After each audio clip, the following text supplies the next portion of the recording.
You are very inappropriate. I like being inappropriate. Broadscast is entertaining. Come on, if I can't mess with you, this is not going to be fun. Broadscast is thought-provoking. That is a riveting revelation, Ms. Goldman. Broadscast is unexpected. Who do you like better, the person that people think you are or the actual you? Oh, God. Because they're nothing alike. Broad topics, broad minds, broad hosts, but not just for broads. We are man-friendly. I hope to be. I am man-friendly. I can't say the same about Kim. Wait, that sounded bad. This is Broadscast with Kim Goldman and Jackie McDougall. Good morning. Good morning. How are you? I'm okay. How are you? It looks like an episode of, or a scene from Broadscast News. I don't know how to trying to change history. I don't know how to say the word broadcast anymore. It's Broadscast. Always. Broadscast News. That's totally our movie. That's funny. Yeah, stay tuned. It'll be coming out in spring. How are you? Of the 12th of Never. I'm all right. How are you? I am doing well. So what's up? What you been up to? Nothing. Really? Rainy weekend. Can you make something up? It was a very big boy weekend for my kid this weekend. He went to go-kart racing and he went to Monster Truck Jam and went to Hooters. Seriously? Yeah. Your kid? He's 8? Yeah, he's 8. We went with a bunch of dads and their kids. It was like right by the stadium. It was like a tradition. Oh, apparently. he went with a bunch of dads and their kids. Yeah, so it was good. Yeah. Hooters. You know, I have to say, being the son of, no offense, of you, like... Why? Because I have no Hooters? Yeah, no, trust me. I think that's why he was so unaffected by it, because he's like, oh, what are those things? I don't recognize those. Wow. Yeah. Well, that's a whole show in itself. Yeah, we don't have to talk about it. No, it was good. I was glad that he went, and he had a good time with the boys. My son is a little shy, so he totally embraced the whole boys' night out concept. Well, when you throw Hooters in there. Yeah. Wow. So, yeah, he was cool. They had a good time. Then they went to Monster Truck Jam. Yeah, I hear the judgment in your voice. It's cool. It's there. It's not judgment. It's, I'm intrigued because, I've been looking, like on Facebook, people were talking about this weekend, the Entertainment Weekly column. Yeah. And, not column, cover. Right. And, what was it for? It's very racy. It was for some teenage vampire show, right, or something? Yeah, and it was very racy and very sexual, and parents are outraged that their children have to see it. So I'm just... Well, there's a difference between walking by a newsstand and being forced upon you. And bringing your kids versus, yes, I'm saying, like, right. I understand the sexualization of it, like, both, but we chose this. I mean, it was chosen and we could talk about it, whereas I think in that environment it was sort of forced upon you and you're forced to have to discuss something that maybe you weren't prepared to. Right. Whereas we made a calculated decision and discussed it. Right. Both same set, but I'm just saying, like, the unfortunate, and I agree with the parents with the Entertainment Weekly, like, you shouldn't be forced to have to discuss something. Because they took the kids to the grocery store. They took the kids to Safeway and you have to have the conversation. And you're right. That's like, you know what you're in for. We knew how to brace it. I knew, I didn't think... I mean, we've talked about this before, and this is a whole show in itself, but I don't want to attach adult meanings to things that my son hasn't even contemplated yet. Right. And there's a very fine line with wanting to expose him to life versus exposing him to a life that I see through adult eyes versus... Right. So I don't know. I'm mixed on it. Like... Right. There's a part of me that was fun. He enjoyed himself. He had a good time, and he was with the boys, and there was a little bit of that going on, which I think is playful. And then when we got home, we talked about it, and he purchased a calendar, and he was all excited about the calendar. Wow. And we've since removed the calendar, and he's cool with it. Like, he knows that that was good for the 2 hours he got to experience that, and now the calendar's put away, and we'll save that for a rainy day. Well, if anyone has some thoughts on Hooters or judgment or anything, no, you know what? Here's the thing: do not mistake. I'm teasing. Interest in the story and interest in talking about, how kids see things and what you're doing as a parent and I'm always interested. Don't mistake that for judgment. I'm teasing. I do think it's worth because discussing. The thing is, if I'm judging you, you'll know. Yeah, I do think it's worth discussing. But you know what? There's a part of me that when my son and I were watching the Grammys last night, that I have to have similar conversations when you have a smoking hot woman like Rihanna walking out like with everything showing. She was less covered up than some of the girls in the calendar. So it's out there, right. And he's exposed to things very sexually advanced innuendos all over the place. So, we're taking your calls later on in the show, 866-404-6519. Again, 866-404. Is that the right number? I don't know. 6519. Yeah. I'm making it up for today. And then also on Twitter, at Broadscasters. Broadscasters on Twitter. So ask us questions. We'll answer your questions later on in the show. I'm very excited about today's show. But let's keep talking about the Grammys. Yeah. The Grammys, I feel now that we're doing this, like it's kind of our job to watch these shows. Well, I have to tell you, did you watch the Grammys? I called in sick, apparently. Did you watch the Grammys? I didn't, and for a few reasons. So okay, well let me preface a bit. I always watch. I'm a big music buff, but I didn't know some of the acts that were playing. Well, do you notice that about the Grammys? It's either people you have no idea or people that you haven't cared about in 30 years. Like I think they're actually trying to make Grammy, like grandma, they should call it the Grammys and Grampies, Well, what I realized when I was watching it is halfway through, I'm like, wait, is there an award supposed to be coming up? I mean, there were very few awards. It was like a big rockin' concert. Right. They're music people. Every once in a while, I'm like, they were giving an award for something. I thought, oh, right, someone's going to walk away with a trophy. Oh, shoot. Right. Periods of time would go by where there was just singing songs and just praising each other and praising Whitney and praising Chris Brown. And then you'd throw in an award. I'm like, oh, right, this is why I tuned in. So, okay, Chris Brown. That's a good one. People, I wrote about it. Yeah, I was upset. Tell me. Well, Chris Brown 3 years ago got into an altercation with his then girlfriend Rihanna, and she was hospitalized, and he was arrested, and she suffered contusions and bite marks. Right. She had pictures Disgusting. taken. Yeah, and horrible. And he, he was arrested. He paid a fine, and I think he's still on probation, perhaps, until 2014. Okay. And he was welcomed back with open arms last night to the Grammys, and everyone was. And he had 2 performances. Might even been a third somewhere in there, but I couldn't tell if he was involved. And he won an award, and then he was also featured twice on the show, which I thought was way over the top. And I feel very strongly that, unfortunately, the message that it sends to victims of domestic abuse is that it's not that big of a deal. And do you think that he should have been there at all?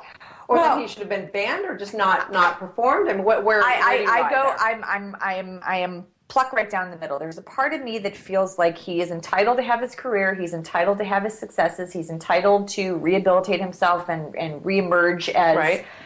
I never got a sense from him at all during the last couple of years of his remorse, what he was doing, what kind of efforts he was taking. I mean, his publicist didn't do a very good job, in my opinion, of really taking that situation and drawing attention to domestic violence. He could have gone completely the opposite way and done campaigns. This was wrong what I did, and really and I think he could have been welcomed back with a more responsible and respectful approach. This was like a big, and I wrote this, like pun intended, a big slap in the face. Like, and the Grammys were quoted as thinking that they thought, when asked about it, they felt that they were the victims of all of this, which I found striking. That they thought they were the victims of the situation. I don't know that I thought he should have been banned, but there was like a hail to Chris Brown moment last night, and I just was struck by that. Like, where was Hollywood's voice? Like, everybody was patting him on the back and like, come on, buddy, come on over, and just, I don't know. Okay. So there was a part of me that was bugged by it, and I just feel like the message that it sends to domestic violence is that it's just, we're a very forgiving country, and I know that to be true. So while I can't change that, what can we do to empower victims, and what can we do to draw attention to an issue that's rampant in this country?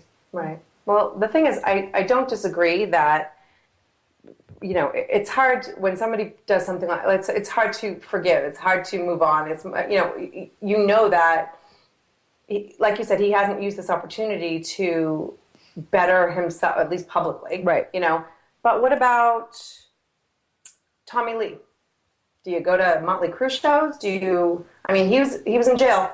He was in jail for beating up Pamela Anderson. People seem to forget that. Right. For 4 months, and there she was letting, at the gate when he got out of prison. What about Josh Brolin, which the charges were dropped, but was, said to have hit his wife, Diane Lane. What about Halle Berry, who in 2004 admitted she was hit so hard she lost hearing in her right ear, which, if you look at one camp, she won't admit who the boyfriend was. And if you look at the other camp, it said that it was David Justice of the New York Yankees, who's also like, woo, yeah, love, what about Sean Penn? Sean Penn is known, I'm agreeing but with my you. whole thing is that, all of these people, and that's just a handful that I, pulled up in 5 minutes. That's just domestic violence, too. We're not even talking about the prostitutes and the illegal drug use and the murders. Hello. Right. So at what point do we start, not allowing any of these people in our society or in Hollywood to show up and, for stuff or I see what you're saying and I see what everybody's saying. And there are actually women who are like, there was a website, which I won't even send people to because I refuse to promote them, but where women were commenting like, oh, I'd let Chris Brown beat me and this, that. I mean, that's the problem too, for me. Like that women don't even have the self-respect to stand up and say this is not okay. I think that's what my point is I'm not saying that he should be banned and incapable of having a career. I think that when you are in the public eye, we've talked about this before, that you have a responsibility to do things slightly different. You are still human. You still make mistakes. He's still like everybody else. Right. Okay, unfortunately. But there was so many missed opportunities for education, empowerment, calling action. I don't think he should have been banned, but there's a difference between banning and celebrating. I mean, and that was what I thought. It was too much in my face. But I also, I believe that Chris Brown, much like Hooters, is an opportunity to have a conversation with our kids, with each other. Yeah, and I talked to my son about it last night. Right, and to stand up and say, this is not okay for me, and, and this is how I feel about the situation. Yeah. So, but also, I know we have to go to break in just a second, but, Whitney Houston and the tribute was beautiful. I did watch that. Yeah, the tribute was beautiful, but I wonder why it was so over the top. Like, they didn't do that for everybody else. It was a lot, and they missed, like, Etta James. She got, like, a little blurb. Let's talk about that when we come back. So okay. We're going to go to break, and then we'll come back with Dr. Suzanne Gilberg-Lenz as well. I'm sure I'll still be here. I'm sure. Break. I don't know. What do you think? I think you'll be here too. I'm going to hang out. All right. We'll be right back.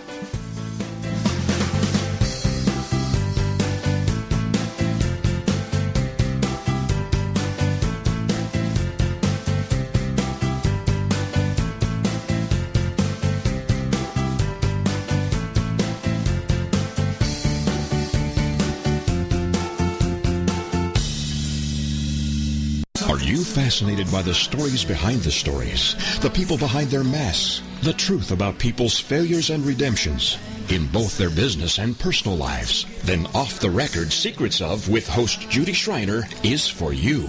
It's people's secrets that make them interesting, but very few folks are willing to reveal them unless they trust that their information will be treated with accuracy, fairness, and respect. People have been entrusting their secrets to longtime business journalist Judy Schreiner for the last 25 years, and now she's bringing her expertise and impressive contact list to Rockstar Radio Network. Tune in and call in as host Judy Schreiner talks to guests off the record as they reveal new secrets each Tuesday at noon Eastern, 11 a.m. Central. LinkedIn. It's a great tool, and Carol McManus is the LinkedIn lady. With the LinkedIn Lady Show, Wednesday afternoons at 5, 4 Central on TogiNet.com. The LinkedIn Lady Show is here to show you and your business how every social media site has a specific demographic, personality, and purpose that can benefit you. The LinkedIn Lady will have interviews each week with a variety of guests, such as business owners who will showcase their businesses and talk about how they're using social media to stay in touch with not only customers, but to attract new relationships that become customers. Other guests will be experts in social media who will speak to the use of Facebook, Twitter, YouTube, Google, Plaxo, Squidoo, and of course, LinkedIn. For more on Carol and the show, check out her website, LinkedInLady.com. Join us, won't you? Every Wednesday afternoon at 5, 4 Central. It's the LinkedIn Lady Show with host Carol McManus on TogiNet.com. You're listening to Broadscast with Kim Goldman and Jackie McDougall. Two broads with faces made for radio.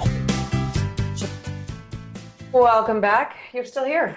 Yeah, I tried to make a getaway, but your dogs attacked me. Yeah, there you go. The proverbial dogs. Those are my fists. Oh, see? Oh, wow. That was too soon. See? That was too soon. Go ahead. You can write to me because I'm already berating myself. So there you go. Hey, welcome back. So let's get to our main topic for the day. Okay, we're going to go back to Whitney because I have some important things I want to say about it. So we'll save the Whitney and the memoriam and that stuff for later in the show. Absolutely. Okay. Absolutely. So, medicine, embarrassing questions, OBGYN. I don't think there's anybody on the planet more interesting, informative, and funny, like you want to sit down with her, is Dr. Suzanne Gilberg-Lenz. Come on down. Move down. Come on. Move in. Come on down. Good morning. Good morning. The dreaded words that women hate to hear. That is, how am I supposed to live up to that?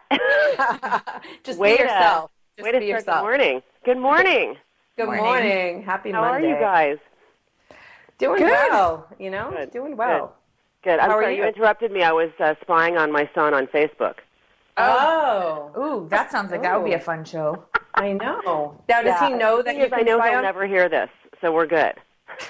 Do you know his password? Like, how do you spy on him? You know what? Well, I'm not really spying. I'm just looking at his Facebook page. My husband has all that for sure. Yeah, that was the deal.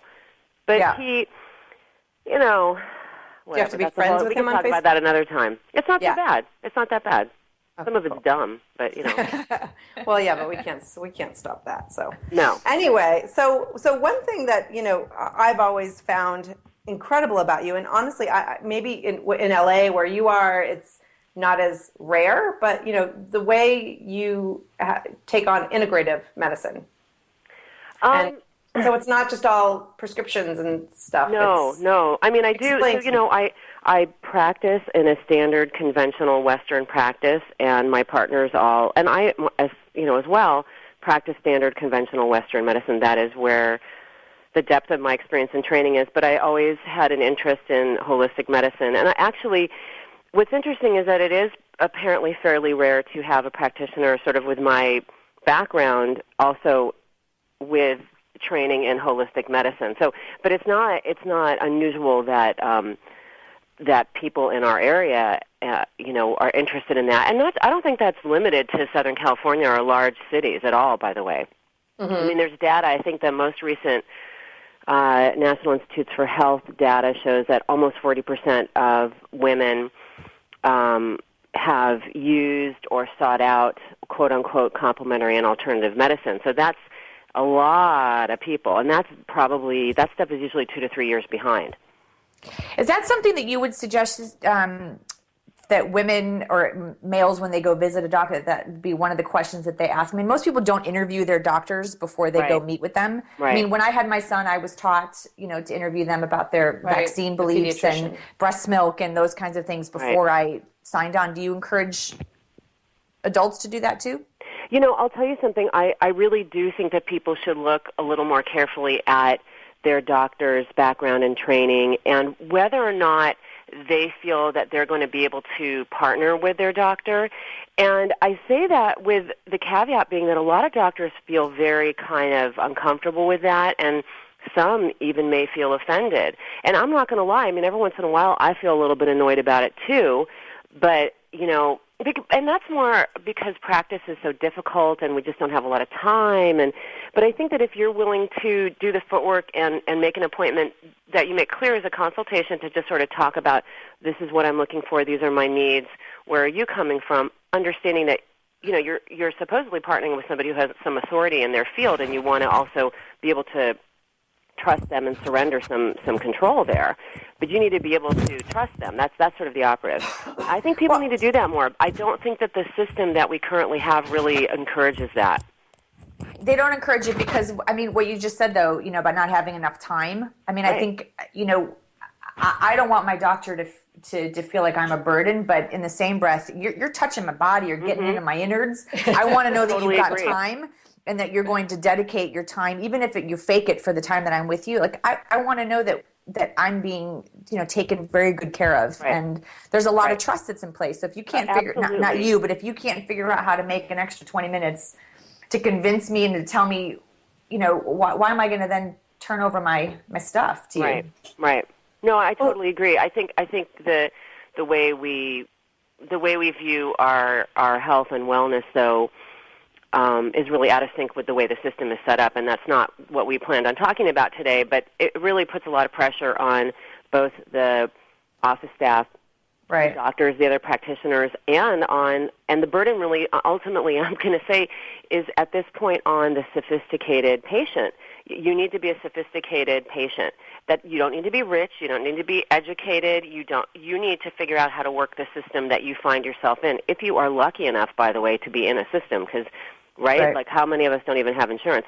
But, because you get sort of routed toward, okay, these are the people on our panel, and some of those people you may really kind of get along with better. So you'd be better off, and frankly, the doctor's better off when they get along with the patient too. By the way, I mean, I'm not interested in having an unpleasant day, I don't not enjoy. Well, I don't want to be with people who just have a very different approach and who don't like me and are hostile either. Just like you as the patient don't want to be with that person. Right. So, Dr. Suzanne, I just noticed that over the past decade or so, medicine has got, I mean, maybe it always was, and I'm just older and wiser, but medicine has gotten more controversial. If I can go onto Twitter and check at, Ask Dr. Suzanne, and there you are, having some debate with people over integrative medicine or, I mean, what do you think? Why do you think it's so controversial? It's such a hot button topic lately. Well, I think it's always been controversial, and I think it's always been hot button. I think what's happening is those conversations are happening in a more public way. One of the most interesting things for me about having been on Twitter is that I have met a really wide array of people, both in and out of healthcare and in and out of integrative medicine, a lot of doctors and other practitioners who are involved in social media. And it's amazing because we can have these debates. These were conversations that were either people were not having or afraid to have. They were having in the back, hallway, whatever, gossiping about each other. When I first started studying Ayurveda, which is similar to Chinese medicine, but it's the ancient holistic traditional medicine of India, and actually some of the first medical and surgical texts on the planet, thousands of years old, authenticated, are those texts from Ayurveda from India. I was attracted to that through my yoga and meditation practice, so that's how I started getting into that. And I think I did that partly out of personal interest and partly out of realizing that there was really a large gap that I was finding in my knowledge. And when people were coming to me with their problems and complaints and distress and issues, Western medicine didn't really have a way to address that other than pharmacologically, which I just felt was a Band-Aid and sort of covering up the symptom rather than uncovering what's the root cause here. So that, by the way, that's kind of how I got into it. And I found that there were a lot of people and a lot of patients that were interested in that. And my patients, by validating my approach of integrating the best of East and West, the best of intuitive and evidence-based, really just being a person and a healer, my patients really supported and validated that approach. And I felt very kind of scared, almost like to come out to my colleagues. And when I finally did, I found that not only was I accepted, I was embraced. I teach at Cedars-Sinai Medical Center. I teach the residents. I've given Ground Rounds talks there, which is sort of the academic teaching conference we have once a week where an authority in their field presents on a particular topic to teach their colleagues and their peers. And in my case, I was teaching my teachers because that's where I trained 15 years ago. So that was really, it took me a long time, though. So when you talk about the kind of the controversial aspects, what I found is that when we find an area in our abilities that we don't feel like we have the great training or knowledge in, we're those of us who have a critical thinking approach to the job that we have, and it's really a calling, it's not a job. We're going to be more open to looking at, things that we didn't learn in medical school, things that aren't necessarily talked about in the open as much. And then I think the other thing is that we really are influenced by our patients. Our patients are doing this. I just threw that statistic at you guys. I'm sure it's half of Americans, okay, at least, who do some kind of complementary alternative. And some of it's great high-quality stuff, and some of it's total crap, by the way. Right. And people don't. How do you know the difference? Right. Well, that's that's something that the NIH is trying to look at with grants and with supporting research. Really, all the big medical schools and the big university programs have divisions of integrative and holistic medicine now, and they're really trying to see if there's data that they can generate to support some of these practices. You know, if you look at things like Chinese medicine, it's been regulated in this country for 25 years. People who practice Chinese medicine, they have a license. They go to an equivalent of medical school. They have specialty training. They have to take board exams. I mean, these aren't people who are just like crazy voodoo doctors. Right. Yep. That's how they're treated often. But let's talk about some of the other, you know, some of the controversial topics that I mean, Gardasil is definitely something that, you know, pops up in the news every month or so. You know, it's the vaccination. Right. For well, and that's, I think, cancer. where it gets very, here's the thing. It's this amazing convergence of so many hot button topics, right? It's vaccinations, which no matter how much scientific evidence we have about the safety of vaccinations, people are very, very, very concerned about the safety of vaccinations. And I think that's because it's our children, it's vulnerability, it's, you know, people have had, there have been case reports of problems. Obviously, it brings up autism, which is a very, very big, scary subject for people. And now let's put in sex. Let's put teenagers and preteens and sex in there, just to make it a little more, you know, crazy making. So it's like every parent's fear rolled into one. So I completely appreciate why people are nervous about it. And, you know, you and I have a history talking about this a couple of years ago when there were all these case reports of girls having really serious side effects. And was it linked to the vaccination itself? Was it something else coincidental? It never was, you know, proven, but there were some very scary things that were happening out there with, like, neurologic problems. And and yet parents, it seems like parents are just completely disregarded that, oh, it has nothing to do with that. And then, like, you know, sweep it under the rug, like, let's not, you know. But the other thing, Jackie, that we found was that doctors were also disregarding it. Doctors weren't taking those complaints seriously, and I think that was my problem with it initially. I felt like, you know, I wasn't willing to say that I didn't agree with the vaccination because I didn't feel we had the data at that point, but I was disturbed by what I saw as a trend both in the media and in the medical community to really quash that question. And that really bothered me because I felt that said a lot about our attitudes about having a dialogue and a conversation, which is why I like Twitter. And you saw I had that huge smackdown. Yes, and we are going to talk more about that. We have to go to break, but we're going to talk a little bit more about your smackdown when we come back.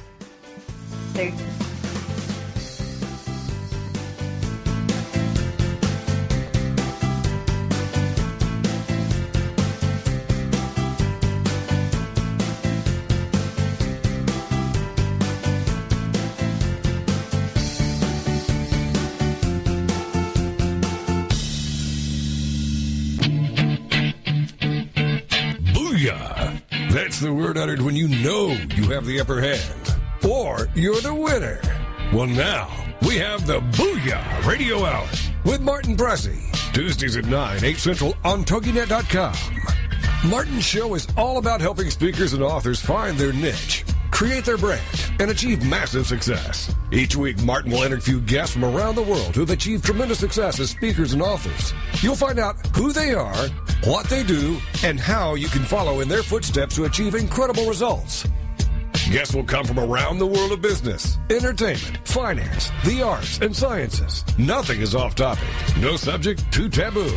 We'll share valuable information as well as huge laughs as we discover the ups and downs of being a successful speaker and author. The Booyah Radio Hour with Martin Pressey. Tuesdays at 9, 8 Central on TogiNet.com.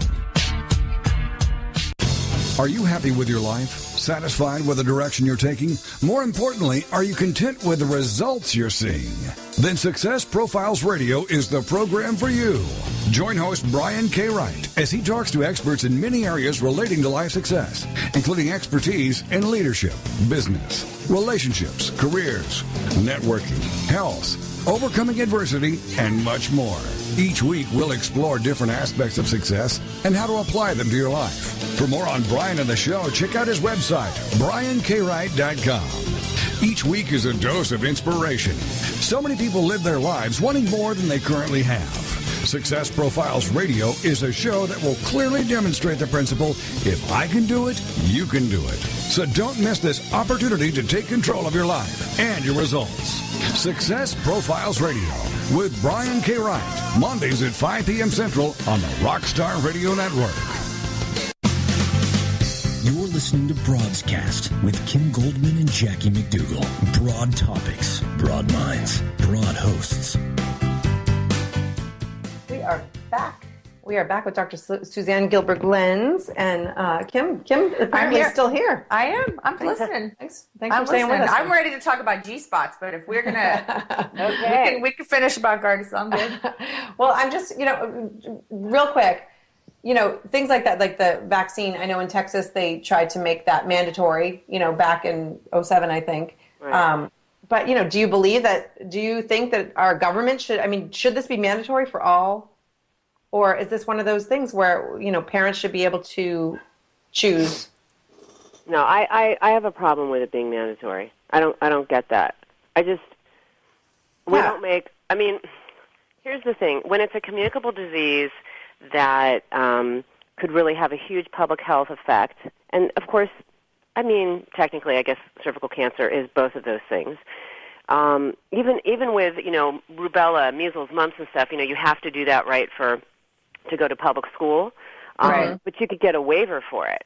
I have a problem with that. I don't think the government should be doing that. Right. I think that speaks more to the whole women's bodies. We've had enough of that the last 2 weeks, and it's pretty remarkable to me that the government and that the population at large thinks it's really okay to control women and girls' bodies. I have a problem with that. I'm not saying that women and girls should not be protected. I think there needs to be a discussion around that, and people need to make their own decisions. Right.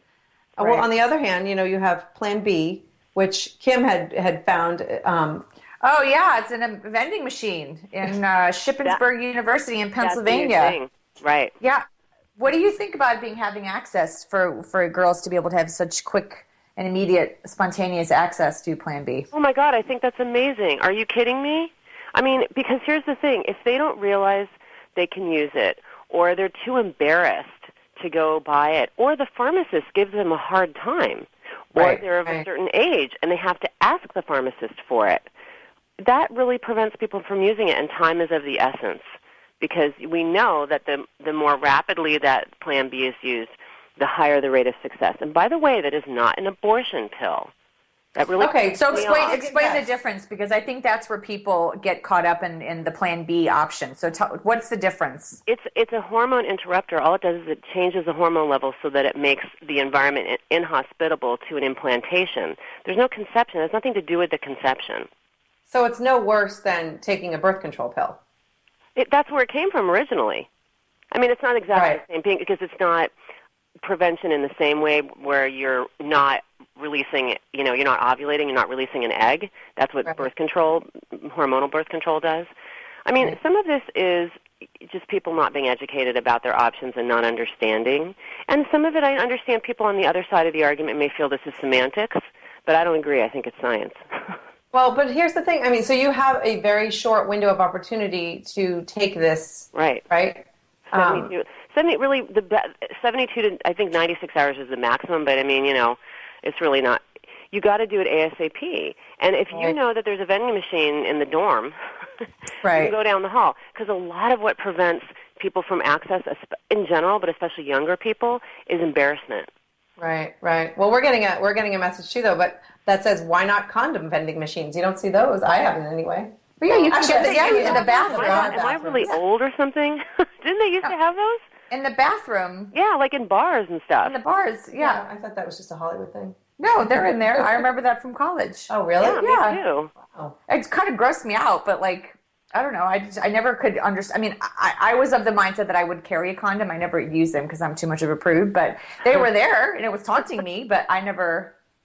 Wow. Yeah. Okay. Yeah, but there's a lot of people. That feel that if I guess I don't see those at the the play place Jamboree. Yeah. But I find that I think that there's a suggestion that if you offer those items, whether it's condoms or Plan B or contraception of any kind, that you're then inviting and encouraging young people to have sex out of.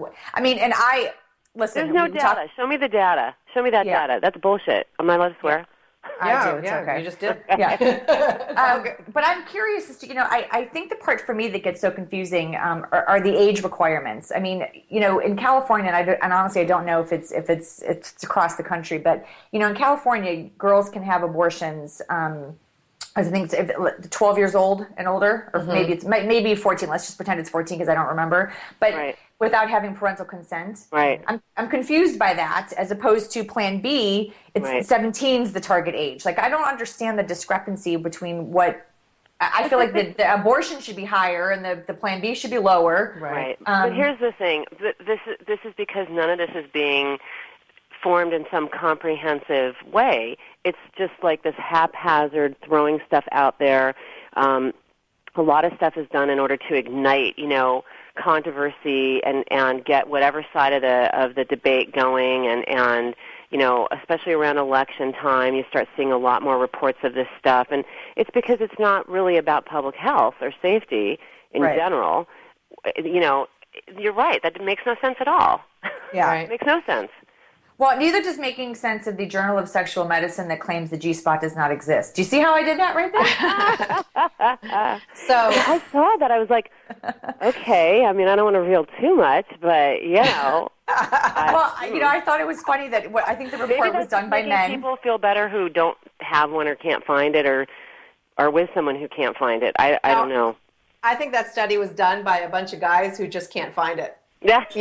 Well, that's what I said. Yeah. So is it true that there's an area, or is there literally a zoned in, pinpointed, or is it really true that they believe that it's more of an area? I think they believe it's more than an area, and I did look at the study when it came out a couple weeks ago, and I don't think that it had a really large, it wasn't really a large sample size, but they were trying to validate the idea that there is this area that has a higher, they had a theory that there's a higher concentration of nerve endings in this area, and they didn't find that to be the case. But, that's not necessarily the only way that this works. We know that the vagina is an area that's totally amazing, by the way. I mean, it stretches, and that doesn't, stretch sounds so bad.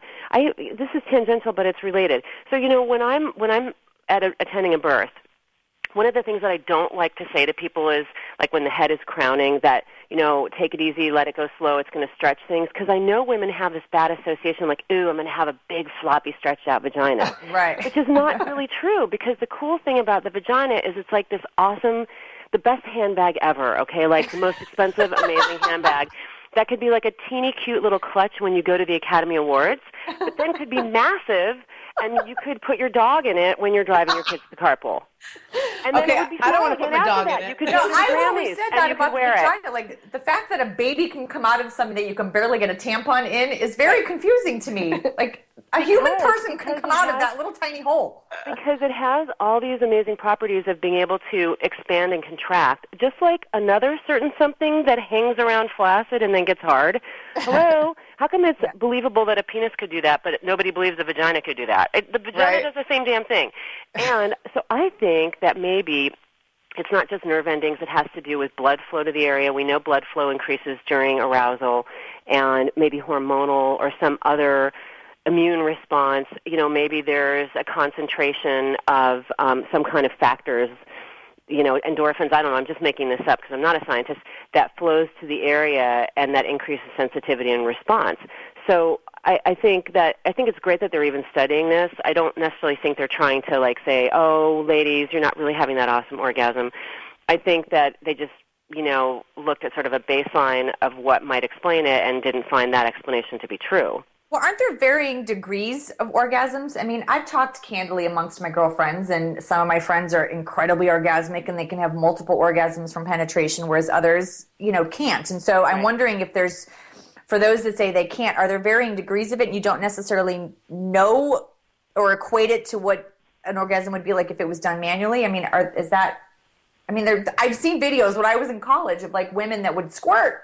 I was like, that's impossible. But this show is not for the weak. But that's what I think women started to assume it was like. Right. That you had to ejaculate, so to speak, like a man would. And is that typical? I don't think that's accurate at all. And the other thing is, kind of leads to your embarrassing question stuff, which we'll have to do another time.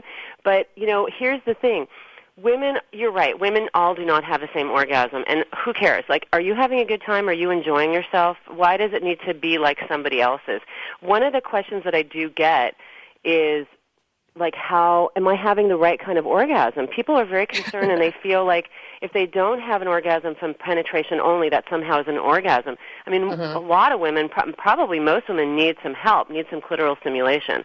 So why does that matter? I mean, why? Right. You know? See, I would say from any point of view that it's not. I wouldn't put the pressure on the woman as much as I think the men put the pressure on us. Like, I have a lot of men that are like, that is their claim to fame. You know, they have to conquer that part. And I think there's a lot of women that would say, I'm good here. I'm good. I'm enjoying myself. Just because it doesn't look the way that it looks to you doesn't mean I'm not enjoying myself. And then that level of emotional pressure and mental pressure and all the thinking ruins the mood. But there's a lot of men that, like, I have to get this to look a certain way.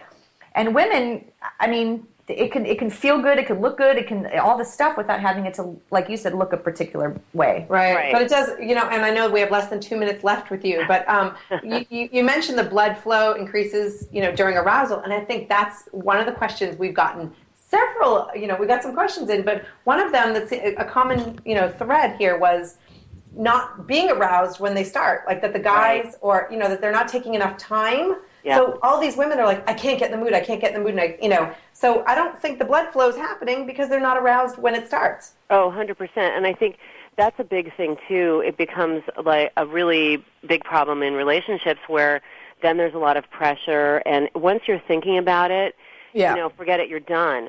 And that really requires people getting over their shame about it and really creating some intimacy in the relationship where they can talk about that, maybe get some professional help, because you have to sort of start all over. I mean, if you're thinking or he's thinking or whoever your partner is thinking, oh boy, here we go, okay, I got to make this happen, you forget, you're done. Because you really need to be in your body and out of your mind in order to experience that. And that's one of the great joys of sex, is that you get to just really be in your body and be great with that, not be thinking about stuff. Well, I think that, you know, what happens, I think also is for men, it's very obvious when a man is engaged and when a man is, the blood flow is going where it's supposed to. With women, it's harder to tell. And so I think there's men that take that moment for granted. They just assume that if they're hard and they're ready to go, that means the woman is also at that place. And, you know, it takes such time and effort and delicacy to make sure that you're both, you know, at that same point together. But we have to, that's totally true. So we have to then educate. I mean, you know, women have trouble asserting themselves, and we're not supposed to be sexual. Right. Well, that's definitely the number one tip right there, is just, you know, do what feels good. Okay to be sexual. Thank you so much, Dr. Suzanne Gilberg-Lenz. We'll have you on again soon. We love you. Thank you. Have a great day. Bye. Okay, bye. We will be right back.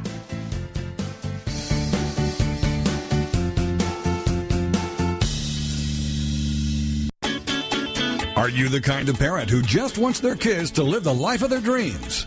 Well, grab your kids and join How to Raise a Millionaire Radio with Ann Morgan James and Jack James. It's a lively interview and call-in show, Thursdays, 6 p.m. Central on the Rockstar Radio Network. This dynamic mother and son team are on a mission. They want to empower kids to dream big and go after those dreams with gusto. They want to fill the world with kid entrepreneurs. Are your kids ready for success? Don't miss their fun antics, lively guests, and discussions. For more on Ann and Jack and their show, check out their website, howtoraiseamillionaire.com. Then join the conversation of lively interviews and call-ins. And let's give our kids the tools and encouragements they need to build a future they can bank on, no matter what the economy throws their way. It's How to Raise a Millionaire Radio with Ann Morgan James and Jack James. Thursdays, 6 p.m. Central on the Rockstar Radio Network. Are you fascinated by the stories behind the stories, the people behind their masks, the truth about people's failures and redemptions in both their business and personal lives? Then Off the Record Secrets of with host Judy Schreiner is for you. It's people's secrets that make them interesting, but very few folks are willing to reveal them unless they trust that their information will be treated with accuracy, fairness, and respect. People have been entrusting their secrets to longtime business journalist Judy Schreiner for the last 25 years, and now she's bringing her expertise and impressive contact list to Rockstar Radio Network. Tune in and call in as host Judy Schreiner talks to guests off the record as they reveal new secrets each Tuesday at noon Eastern, 11 a.m. Central.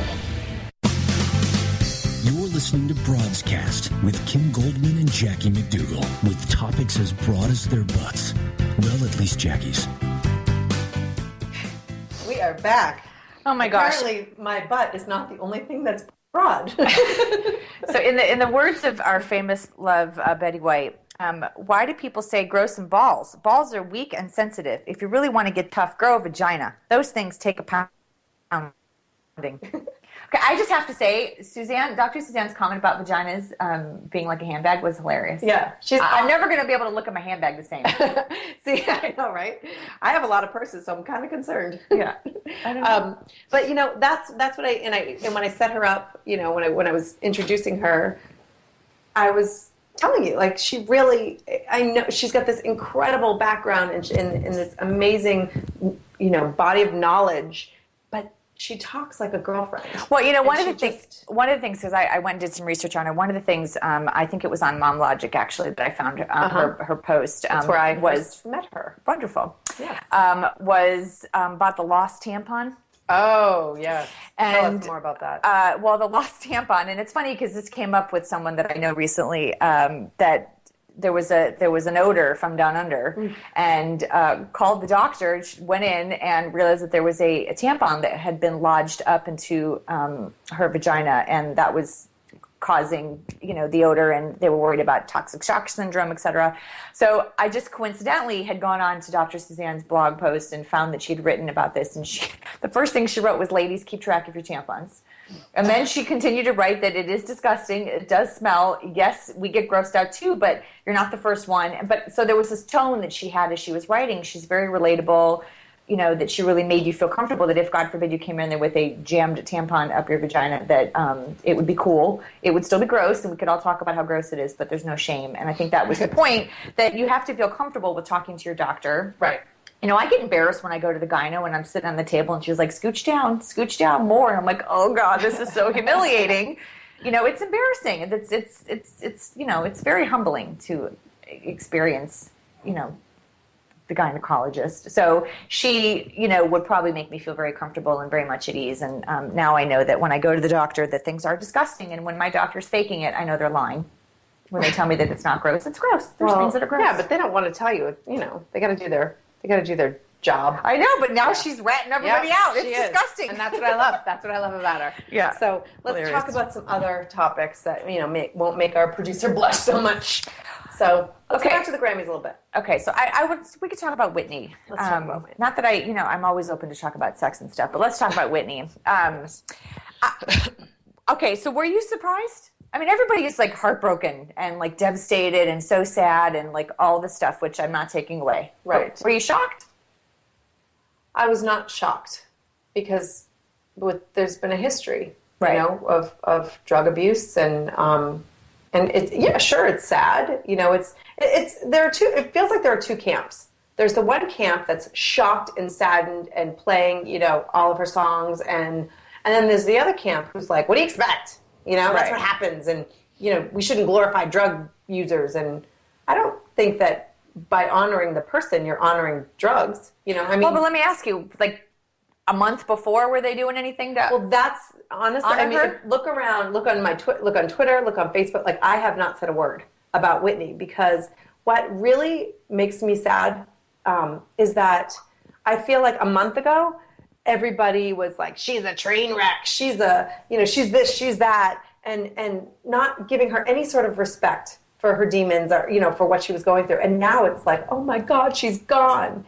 And I feel like, just Whitney Houston is not part of my everyday life. Right. But I feel like it's indicative of how we treat other people, in the world. Like, we're so quick to judge. We're so quick to write them off when they're alive. And then when they're dead, it's like, oh my God, these are the memories I had. Hey, I grew up with Whitney Houston. Do I have many memories from, her music being played at certain Would you have times of felt my differently life? if she was, would you feel differently if she was shot and killed in a drive-by? No.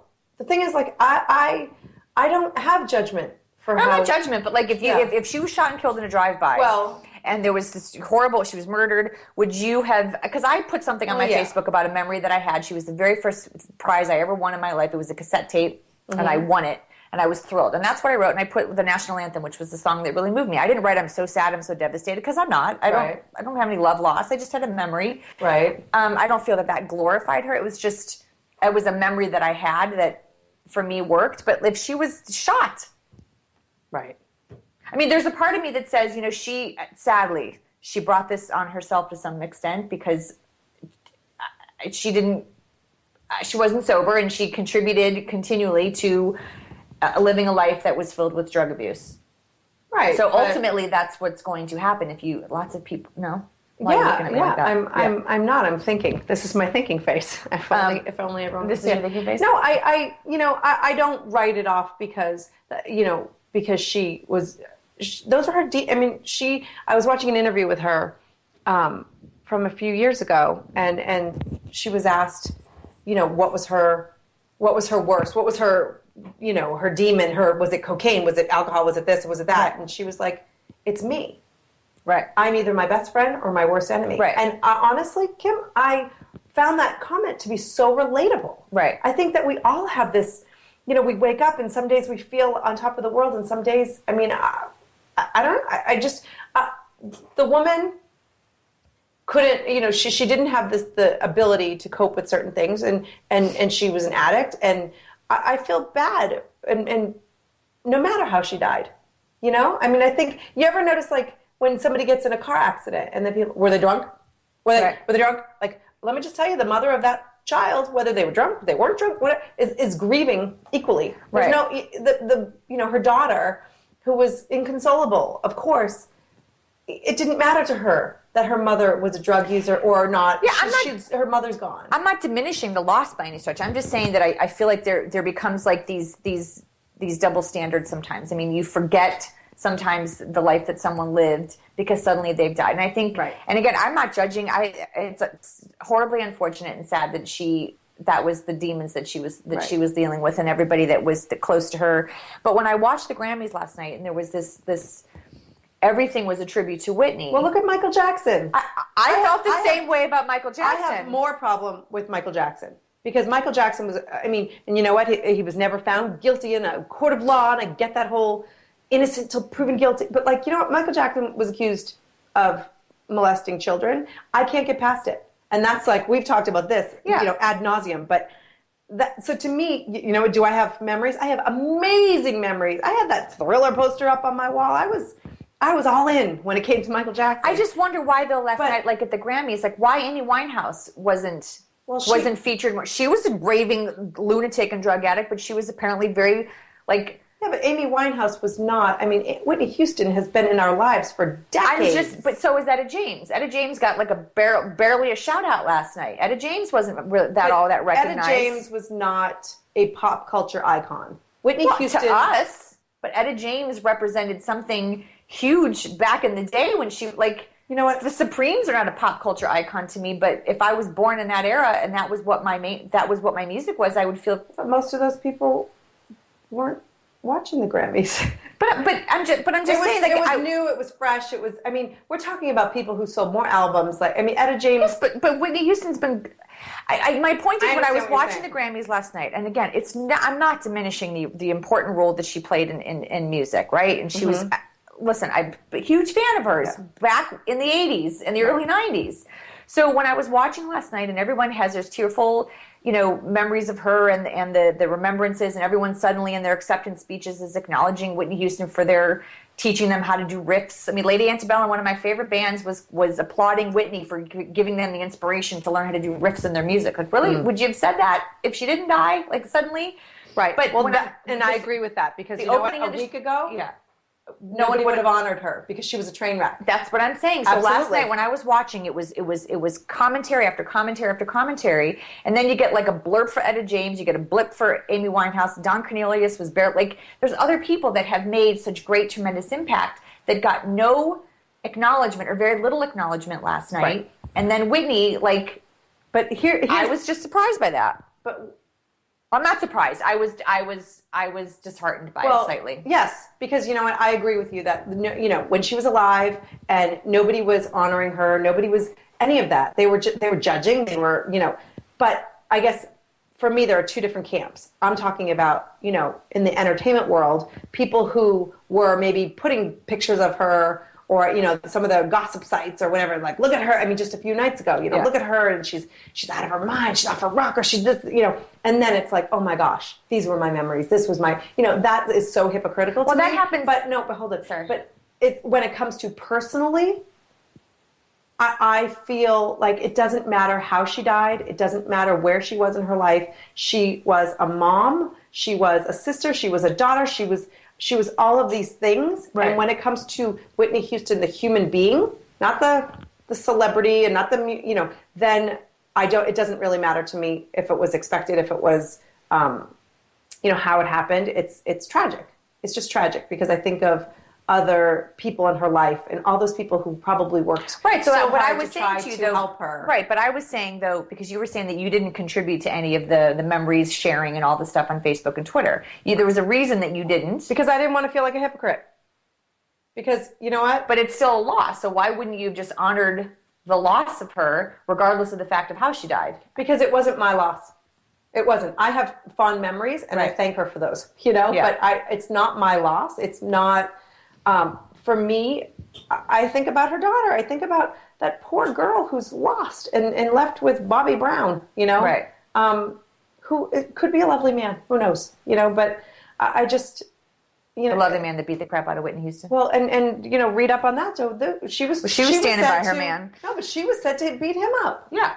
Right. So, well, that's a whole other show right there. Is like talking about, you know, I understand that men should not hit women, but women shouldn't hit men either. Oh, I agree with you. You know, one of the things that was unfortunate for me last night when we were watching the Grammys, you know how for the elementary school kids are taught that drugs are bad, right? They don't really know what the drugs are, but drugs are bad, and they usually incorporate smoking into this. Right. So, you know, I'm very open with my kid apparently, and you know, we talk about this stuff a lot. So last time we were watching the Grammys and Whitney Houston, they did the in memoriam, and he had asked me what happened. I said, she died. How'd she die? And I said, drugs. Mm-hmm. And he said, well, what does that mean?